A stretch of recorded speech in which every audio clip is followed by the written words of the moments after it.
big congratulations to Magnificent Mike on his successful rocket launch today.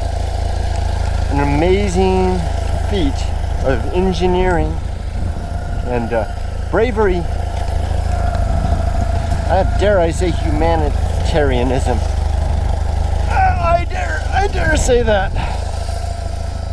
I saw young children so inspired by what they'd just seen that even though Mike was writhing in pain from the impact, he's going to be okay, but it was a very rough, painful impact. The children had a lot to say about that. You know, the way they looked at the rocket, the way they looked at him, the things people said. Heroes, you know. There's something to them. Okay, let me just adjust my pack a little bit here, and time to head on home. Boy, the temperature's starting to drop.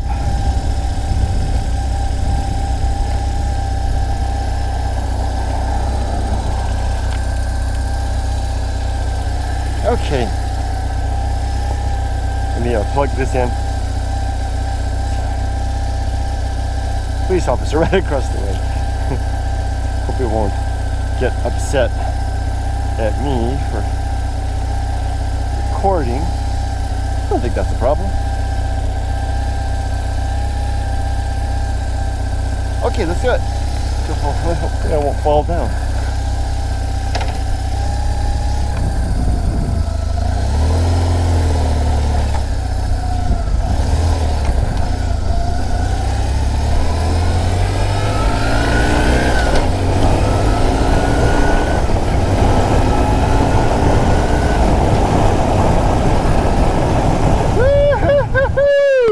Hero! Man!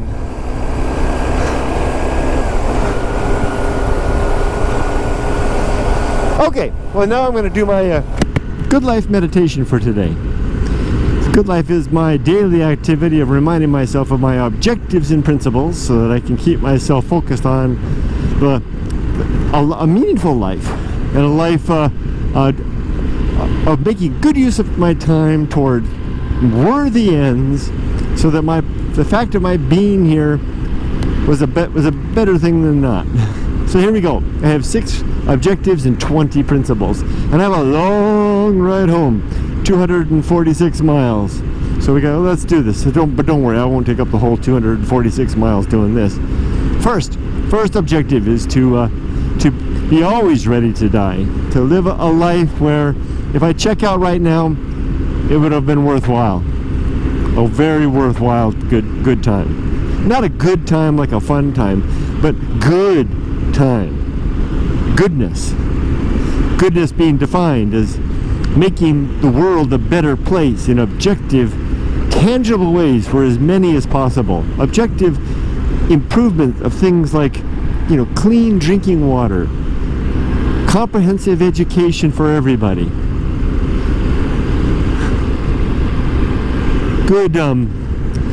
good communication between the races, the sexes, the communities, you know, all these things that for the most part none of us would disagree are good things, right? I mean, who's going to say we shouldn't have cleaner drinking water in the places that need it? Next objective is to make good use of my time, to not let my days fritter away. There's no time in my life for reruns. Unless I'm laid up sick, and then that's, you know, in bed, and that's all I've got the energy for is some soothing reruns. Otherwise, I need to be doing something worthwhile as much as I possibly can. And to be learning something new, to be doing things that are improving the world in some way. So when I end the day, I feel good about it. I feel like it was a worthwhile use of my time. Number 3. The development and maintenance of good, sound life principles. That's exactly what I'm doing right now when I recount and work on and develop and refine my objectives and principles. Number 4, cultivation of good emotional reactions. To get myself into a state of life where the unexpected really doesn't faze me too much. Not that I don't care, but that I maintain my balance and my equanimity, my self-control. Good emotional reactions, so I can sense a negative emotion rising in my gut, and instead of flying off the handle with it, I simply nibble a little bit at it and ask, whence does this emotion come? What is this thing that I feel now? Now I'm going to stop for just a second. Oh, and instead of, like I said, indulging in it, I simply use it to inform me and to make better choices. So here we are, we're entering Amboy, so let me lift up my visor, slow down a little bit. There's Roy's Cafe, there's the Amboy School right there. Dryland Lab. There's the old church, the rectory in the back, all kinds of interesting things. There's Roy's Cafe right there. This stuff all deserves more. The old post office. Some Juan Pollo vehicles over there. I've been reading a lot about the history of this. This is the old service facility for the highway, I think.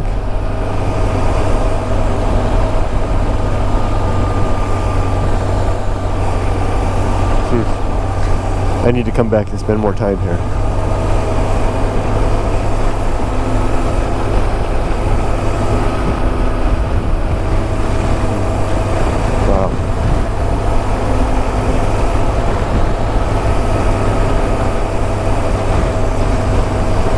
I'm going to make a left up here. Ghost towns always move me, even ghost towns that aren't quite dead. So now I'm going to make a left here and go to 29 Palms. Now the next thing is the number 5 is the performance of good actions. Just doing good things throughout the day. You know what those are. I don't need to enumerate those. We all know what it means to do good things. Next, number 6 is the recognition of true limits and true opportunities. To honestly recognize and abide my limits, not giving in to them, but simply being honest about what they are. And then also looking for where opportunity I may have in spite of those limits, or in consideration of them. For example, this is one I like to come to a lot. I'm almost 54 years old. Statistically, according to actuarial tables, I have about 30 years left before I'll die. So it's unreasonable for me to expect another 5 decades. But it is reasonable for me to come up with plans and ideas about how I can make good use of those 30 years. Better yet, to this year, because that's just the statistical average breakdown. There is a chance that I might go out this year and not make it to the end. That's an example of looking for reasonable, or recognizing true limits and true opportunities. I do have that limit, and I do have the opportunity to make good use of the time that I have with a realistic consideration of what the limit is. Here come some bikers. Now I get on to my 20 principles. Hey! First principle, war. I rise each morning ready to go to war with everything around me, and everything that I believe is true, and everything that you believe is true as well. It's a worthwhile use of time. It's a very good use of time to put things to the test, to make sure that, yeah, that is still a worthwhile thing. That is still true. 2, reason. The principle of reason is the instrument that I use. Reason is the instrument that I use to effect that war upon everything that I hold dear. Reason has 2 sub-principles, honesty and objectivity. I need to look at the world honestly and reflect on things in an objective manner, and then apply reason to find where things do indeed make sense and where they do not, and when they do not, to discard those, or at least to hold them at bay.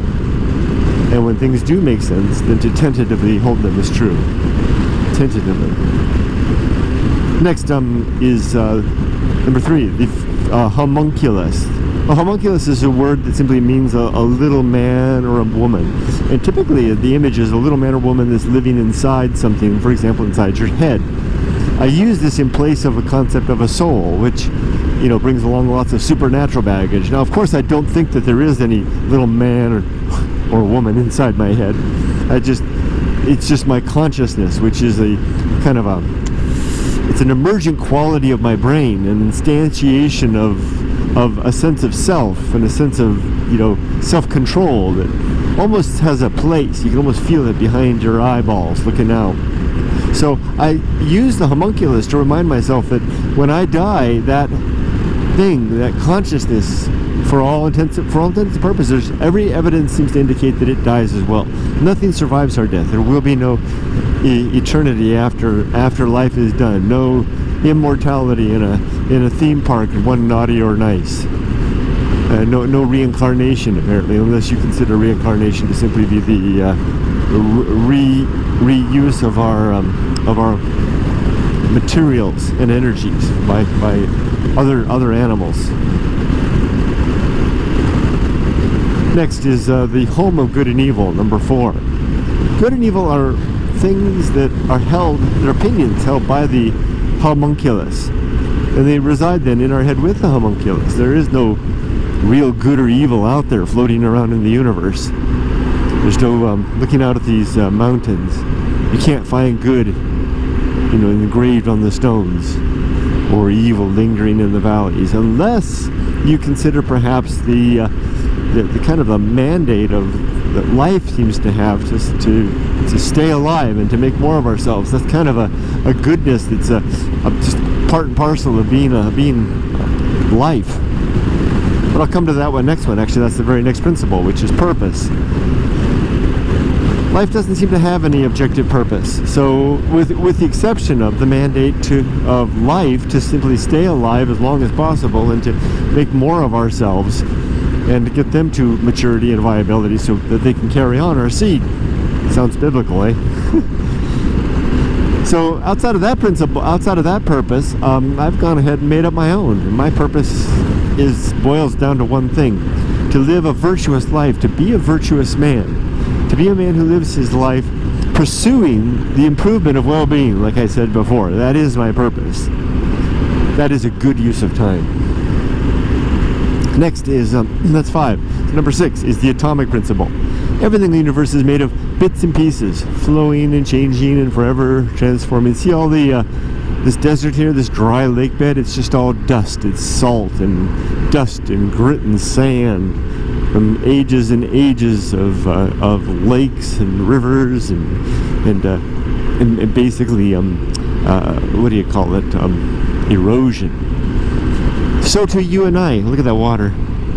And when we die, this hand of mine will deteriorate away, and my compounds will become molecules and maybe even break down to atoms in some cases, and then be reused. And if I'm cremated, it'll be burned up and my energy will float away to space. It's good to remember that. Again, reminder that there seems to be no life after death. Next is the principle of nature, 7.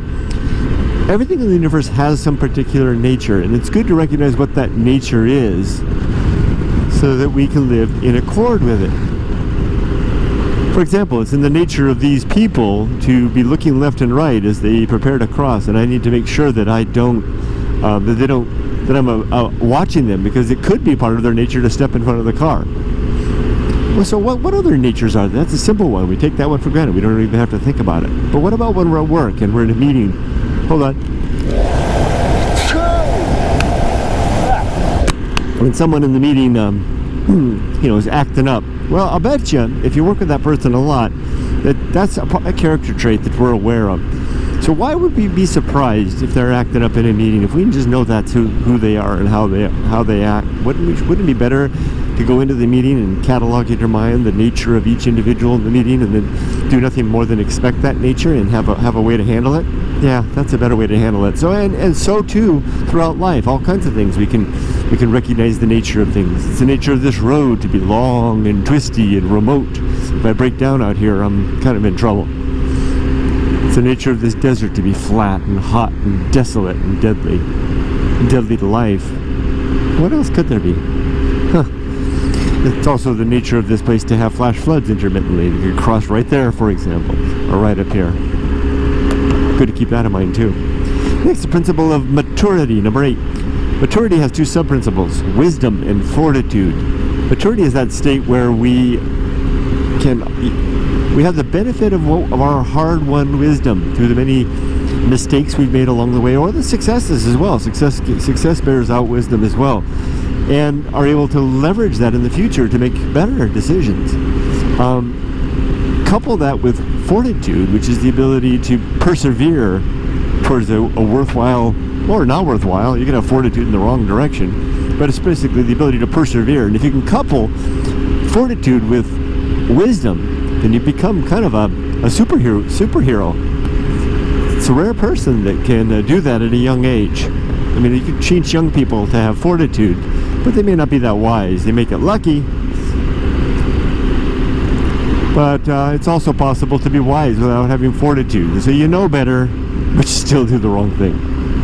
Next is social principle, number 9. Human beings are social animals. We need one another to survive, and our best ends are social ends. It's good to do things for the social good. I think what I saw Mad Mike do today, no longer Mad Mike, Magnificent Mike do today, was a very good thing socially. I mean, he really inspired. He inspired me like I'd never been really inspired before. I'd never seen anything quite like that. Next is the Feast of Offal. O-F-F-A-L, which of course is the waste of butchery. So when a butcher slaughters an animal and cuts up all the bits and pieces and takes out the pork chops and the Rhine rump roast and I don't know what all they're called, but you know, all the choice pieces that they can put in the butcher window. But there's leftover, right? There's the stuff that the gristle, the ends, the toes, the snouts, the brains, the eyeballs, the ears, the stuff that you wouldn't necessarily put on a platter and sell for Sunday supper.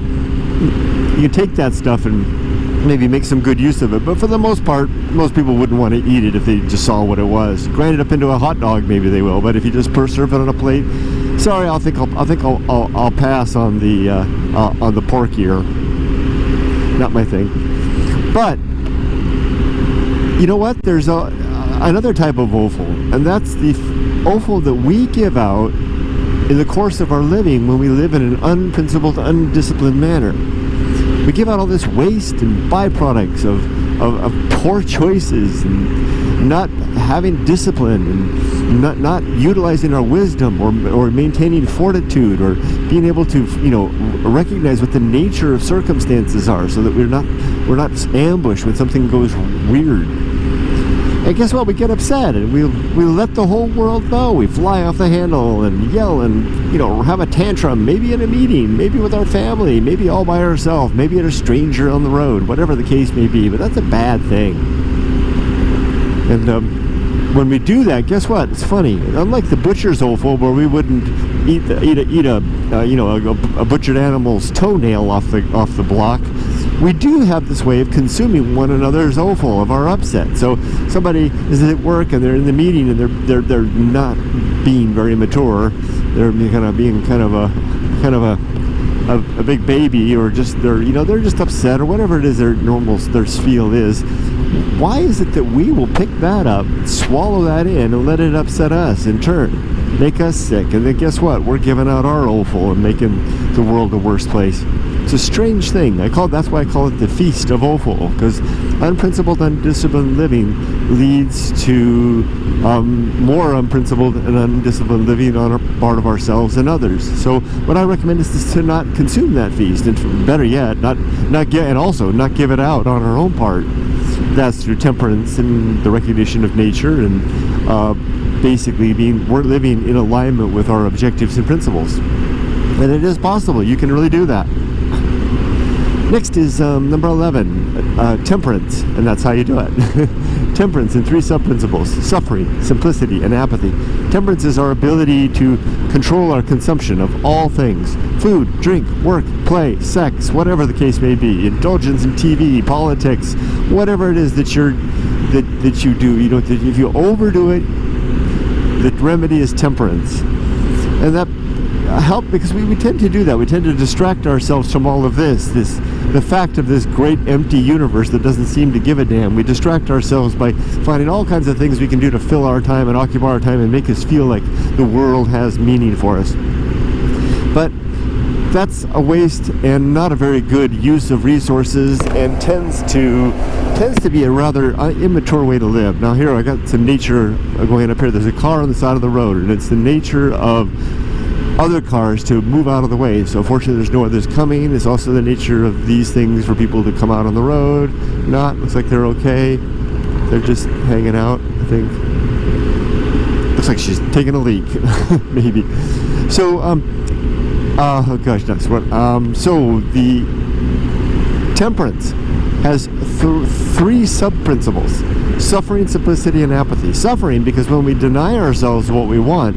Oh, I forgot. I remember where I was. What I was saying was, when we temper our consumption, we're left staring at the wild, the emptiness of the universe, and it goes. That's kind of scary. So first, you have to get used to that.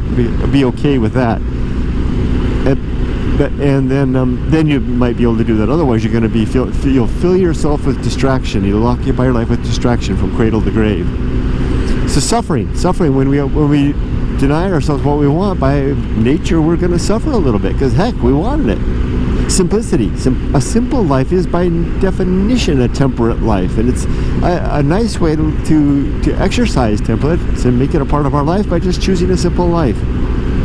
Just live a life by nature. You're consuming a little, and then also you're getting better at occupying your free time in more constructive ways than overindulgence.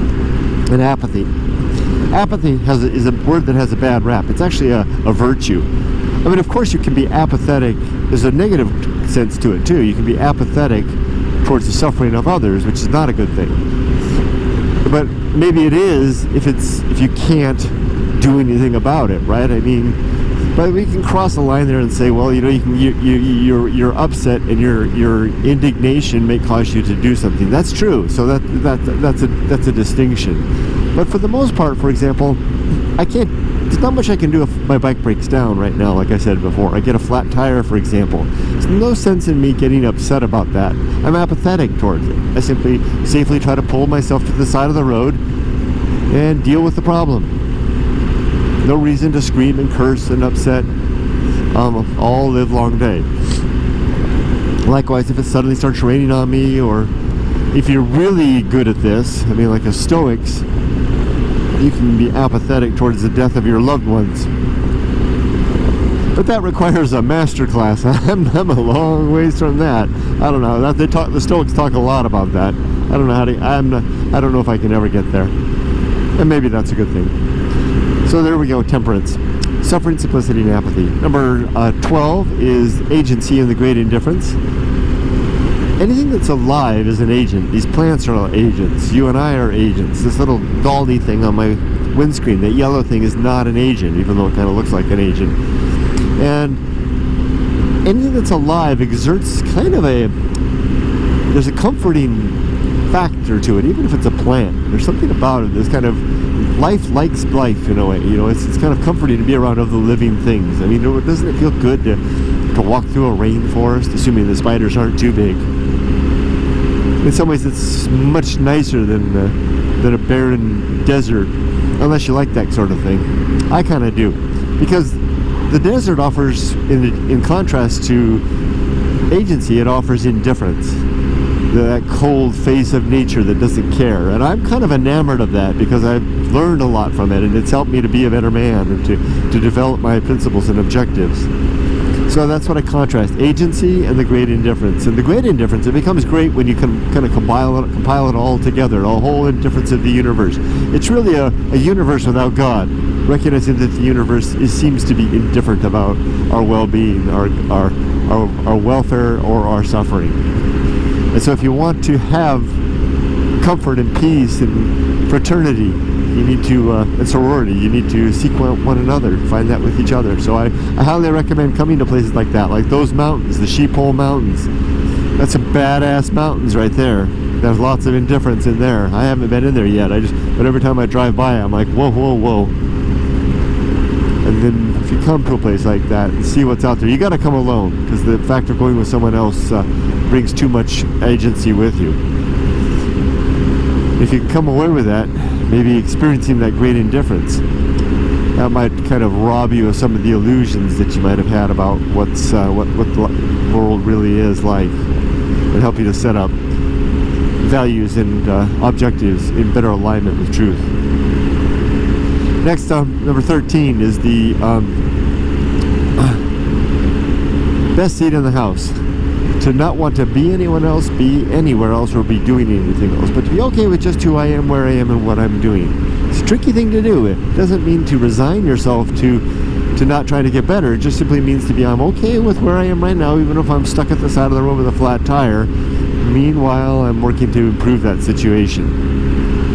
It's like not living in the pursuit of that better situation, but living in the moment that we've got, while at the same time pursuing the better life that we know we can achieve. It's like rubbing your tummy and tapping your head at the same time. It can be done. It takes a little practice though. Next is Path of Wildness. Path of Wildness is a way to get unstuck. So we're in a situation in life where we have a dream or a goal or an objective that we want to pursue, but by gosh, we maybe just don't have enough facts yet, or we're not ready, or we don't have enough money, or we're just scared and we're not sure, and would it be better if we just mull out of it a little longer? Well, guess what? You can while your whole life away doing that, and before you know it, the opportunity has passed, and even if the opportunity is there, you have changed, and you can no longer avail yourself of that opportunity like you once could. For example, going live overseas when you're 32 is not the same as going to live overseas when you're 22. You can't have that chance again. It's different. It doesn't mean it won't be good. It just means it'll be different, and you will have lost something, I believe, if that's what you wanted to do in the first place, and you don't have good reason to not do it. Did I say that right? Yes. So the Path of Wildness is what you do. You got a goal, objective, it's something you want to pursue. Set yourself some time to think about this. Yeah, I'm going to give myself a month to gather my facts, mull it over, and then at the end of that month I'm going to make up my mind about this, and then do just that. And at the end of that month, if you've got enough facts to make the decision, then great, make the decision. If you don't, then maybe give yourself 2 weeks, or maybe another month if you really need it, to gather more facts, and then rinse and repeat. But watch out, don't you let yourself do that too long. You know, if you, because like I said, you can get into a point of just kicking the can down the road forever. At some point, if you really want to do this and you're not willing to give it up, then maybe it's worthwhile to just make a decision with the best facts you've got, informed of your gut feelings. There's something to gut feelings sometimes. I don't trust them all the time. I wouldn't trust it necessarily with a life and death decision unless I absolutely had to. But if it was a matter of, do I really want to go live in Japan, for example, for a year? I mean, there's not much risk in that. I mean, it's not a dangerous place. Maybe it's time just to kind of gather some facts and just make a decision. My gut tells me yes. Oh yeah, maybe not. Whichever one. And there's the purpose is to, like I said before, to help us to stop being, get out of being stuck. Look at those Sheeple Mountains. Wow, badass, huh? But of course, the risk is that in making a decision without being fully informed, we may make the wrong decision or a bad decision, and we may end up really regretting that. That's a risk that you have to accept, right? I used this all the time when I was living in Japan and hiking, and I would go down exploring rugged canyons. Or typically what I would do is climb up a canyon, and I always tried to come back a different way. So I'd go over the ridge and come down another canyon, and I had never been in that canyon, so I didn't know, should I go, which way should I go? And sometimes a path would lead me over the edge of a cliff or to the edge of a cliff. The other times it would lead to success. That's what I mean. So sometimes you just have to use your gut feeling. Maybe it'll lead you to the edge of a cliff. Maybe it'll be successful. In either case, you've gained something by the virtue of the fact of making a decision and moving forward. Forward motion seems to be good in its own right, even if it shortens our life in some cases, or hurts us even. Next is the risk of avoiding risk. Early on in life, we're told that we need to, get a job, find someone to marry, settle down, go to school, of course, and start saving money, get a house, and all that kind of stuff. And that's all good and fine, but you know what? you can achieve all that stuff if you follow that standard track, by a pretty early age, and you may be left feeling like something's wanting, something's missing. Maybe not, though. I mean, maybe you're the type of person to whom that won't be the case. And that's good. Lucky you. I'm not one of those people. And maybe there's others that aren't that way as well. And if I hadn't addressed the deeper level risks of my life, then I probably would have wound up at this stage of my life feeling like something was seriously missing. So there's that surface level risk of security, job, spouse, family, all that stuff, that your mom and dad tell you to do. And then there's a deeper level risk. That's the risk of not becoming an actualized, at the risk of sounding silly, I don't even know if I know what that means, but it's kind of a hippie word, self-actualized. Someone who can, I think that means to someone who seeks out what their inner nature and interests are, and pursues a course of realizing these. Maybe you want to be an adventurer, maybe you want to learn languages or study art, or meet new and interesting people, live in another city or community, whatever the case may be. Be a bohemian. Maybe you want to maybe you're heterosexual and you want to be bisexual or gay. I don't know what it is, but something that it seems to be the you that you want to be. I recommend giving yourself some time to experiment with that.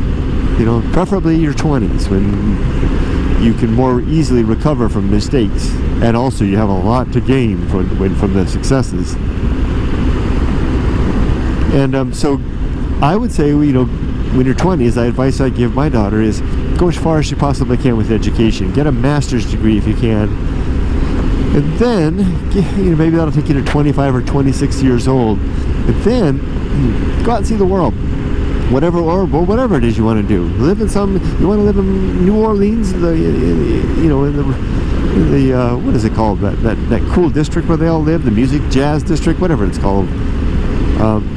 I can't remember, or wherever it is. Maybe you want to live in Paris. Maybe you want to get a small sailboat and sail around the world, or just live in Russia and learn Russian and teach English, or whatever it is. I don't know.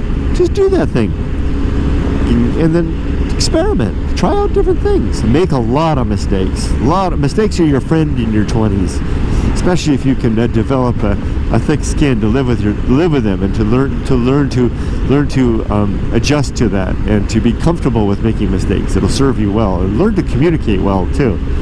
And then when the 20s start winding down, that's when you can start putting out feelers for that person to spend your life with, that job that might lead to a really good career, and start settling down roots. I think you'll find the effort will be quite worthwhile in the long run. Next is a complete oblivion. At the end of life, we die, and there's nothing left, apparently. There's no final reunion with the ones who we love, who we leave behind, or who went before us. No final reconciliation with anybody that we left on bad terms with. And no final justice for anyone who deserves justice in the afterlife, who got away with this crap in the life. So, at least there's no good reason to think any of that's the case. So if we want any of those things, we better pursue it now. Reach out to those that we've lost contact with. Attempt to reconcile with those who we've fallen out with, and then pursue justice where justice is deserved. Do that in the here and now. There's no good reason to think you'll have a chance to do that later. Next is that was complete oblivion. Next is the great life adventure. I mentioned before about giving yourself the decade of your 20s. I call that activity the great life adventure. And I like to recommend giving yourself a lot of great life adventures. Maybe one really big one in the 20s, and then pepper life after that with as many great life adventures as you possibly can. I think you'll find it's a very worthwhile use of your time. It's going to make you a really interesting person. You can have a lot of fun. Excuse me. This great life adventure, what I did today was a great life adventure, making my way out to the desert to watch Mad Mike Hughes, who I'm now referring to as Magnificent Mike Hughes, launch himself into space. Not space, but, basically 1,800 feet into the air. Amazing job, Mike. This was a great life adventure. And that was one of Mike's great life adventures. Impressive in every way. Next is Season of Philosophy. Now, assuming you kind of took some of this advice and gave yourself that great life adventure and developed your objectives and principles, and tried to make good use of your time and learned how to be temperate and lived a good life, and I think you're going to find later in life and even earlier in life, you're going to have something to say. You're going to discover some worthwhile things, and you're going to want to share that, and there's a time for that, and that time is whenever it happens, and I call that the season of philosophy. And you might have a season of philosophy in your 20s, and I recommend it whenever the season strikes, whenever the muse, so to speak, starts to speak. Which muse is just our creativity, nothing supernatural, I don't think. When it starts to speak, write it down. You'll find though that what your muse has to say in your 20s is not like what it says in the 30s, 40s, 50s, or 60s. And I wonder what it would be like if we could live on and on and on what the muse might say later. But that's just a fact. So write it down. And also, if you miss that opportunity, guess what? You don't get it back. If you don't write it down what the muse is saying today, it probably won't be there tomorrow. And if you try to get it tomorrow, it'll come out all wrong. So write it down. Keep a pad and paper handy. Write it. You make it on video, record an audio file, dance, paint, whatever it is. Give lectures. Have friends and talk to them. Whatever you need to do. Whatever it is that's your medium. Next is this is the last one. Is arena and utility. All of this is a great arena for living well. This whole life that we have, and these principles and objectives are like tools that hang on our side, like a utility belt, for that very good use. So when something comes up and I get a flat tire, I reach down and I grab apathy. There's not much I can do about that. And I also reach down and I grab the best seat in the house and try to be comfortable and okay with the circumstance, despite my fact that I'm stuck at the side of the road. And I'll work to make it better. So these things are there and they're available. Social principle, for example. Do I have an opportunity to do something for myself or for the many? Wouldn't it be better then to do it for the many? Unless that self was an investment for the many that would pay off for the many. Maybe. And that's it, everybody. Thank you for joining me for my good life adventure. My good life meditation for today. I really had fun making this one, largely because I'm so stoked after that experience with watching magnificent Mike fly into the air. Amazing. Okay, take care, everybody. Have a wonderful day. Bye-bye.